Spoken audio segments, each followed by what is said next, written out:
Semua terjadi begitu sangat cepat.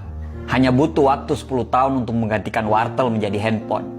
Hanya butuh waktu 10 tahun untuk menggantikan shooting dari helikopter menjadi drone. Hanya butuh waktu 10 tahun untuk mengubah SMS menjadi chat di WhatsApp, Telegram, Line, bahkan dengan fasilitas video call-nya. Tidak ada yang abadi di dunia ini kecuali sebuah perubahan. Perubahan itu mutlak kita lakukan. Karena beda zaman, beda tantangan, beda tahun, beda perjuangannya. Lingkungan berubah begitu sangat cepat. Bersiaplah untuk punah kalau kita tidak mau berubah. Dulu, siapa yang tidak tahu dengan Nokia? Salah satu produsen handphone terbesar di dunia. Dan hampir semua orang di dunia ini memiliki handphone tersebut. Bahkan, handphone tersebut menjadi impian oleh orang-orang. Tapi, kenapa perusahaan yang begitu besar bisa terjatuh? Apakah mereka melakukan kesalahan? Tidak. Mereka tidak pernah melakukan kesalahan. Tapi kekeliruan mereka terlalu nyaman sehingga lupa untuk berubah seiring dengan tren masa kini.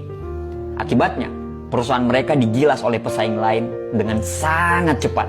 Ketika perusahaan produsen ponsel lain sibuk mengeluarkan ponsel Android yang terbaru, Nokia masih sangat nyaman dengan ponsel-ponsel buatan mereka. Dan akhirnya, sekarang mereka menjadi perusahaan pesakitan. Coba bayangkan apa yang terjadi jika Nokia dengan segera mengeluarkan ponsel Android ketika sistem operasi buatan Google itu booming. Tentu, perusahaan mereka masih hidup sampai sekarang, bahkan mungkin menjadi perusahaan yang sangat besar. Satu pelajaran yang paling penting dari kisah kejatuhan Nokia tersebut adalah jika kita tidak berubah seiring dengan perkembangan zaman dan waktu, kita akan keluar dari kompetisi. Kisah jatuhnya Nokia tersebut patut dijadikan pelajaran. Tidak hanya untuk perusahaan-perusahaan individu di luar sana, bahkan untuk individu diri kita sendiri. Karena bisnis kita tidak akan bisa berubah kalau kita sebagai individu pemilik bisnis tersebut tidak mau berubah. Tetapi, berubah itu tidak selalu meniru cara orang lain untuk berubah. Kita mungkin bisa menciptakan kreativitas baru, menciptakan hal-hal yang kita sesuaikan dengan apa yang terjadi di sekeliling kita. Semua perubahan terjadi berawal dari pikiran kita. Jauhi hal-hal yang membuat pikiran kita menjadi buntu. Dan yang paling penting, jangan terlalu asik dengan keberhasilan masa lalu.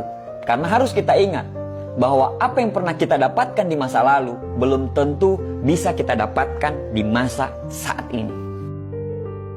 Jangan kaku, jangan keras kepala, dan jangan menganggap apa yang Anda sudah lakukan itu benar. Mungkin memang cara itu sukses di masa lalu, tapi belum tentu bisa sukses dipakai pada masa sekarang. Maka, adaptiflah terhadap semua perubahan yang terjadi. Antisipasi semua perubahan itu dengan selalu belajar dan jangan lupa untuk mengeksekusi semua tindakan-tindakan kita. Karena pemikiran hanyalah ilusi apabila kita tidak mengeksekusinya. Orang yang menerima perubahan adalah orang yang gampang bersikap terbuka terhadap setiap masukan, ide-ide, atau gagasan baru. Kesimpulannya adalah, yang pertama, keuntungan yang kita miliki semalam mungkin bukan lagi satu kelebihan pada esok harinya. Jadi, jangan berbangga-bangga dengan kelebihan semalam dan lupa memperbaiki diri. Yang kedua, untuk berubah, kita harus menerima bahwa cara kita itu salah atau sudah tidak relevan lagi. Ini berarti memang perubahan itu sesuatu yang sangat susah. Tapi, jadikan kisah Nokia tadi sebagai pelajaran dan jangan sampai sudah mau tenggelam, baru kita ingin naik ke permukaan. Jangan pernah berhenti belajar, supaya kita selalu bisa adaptif dengan semua perubahan. Terima kasih.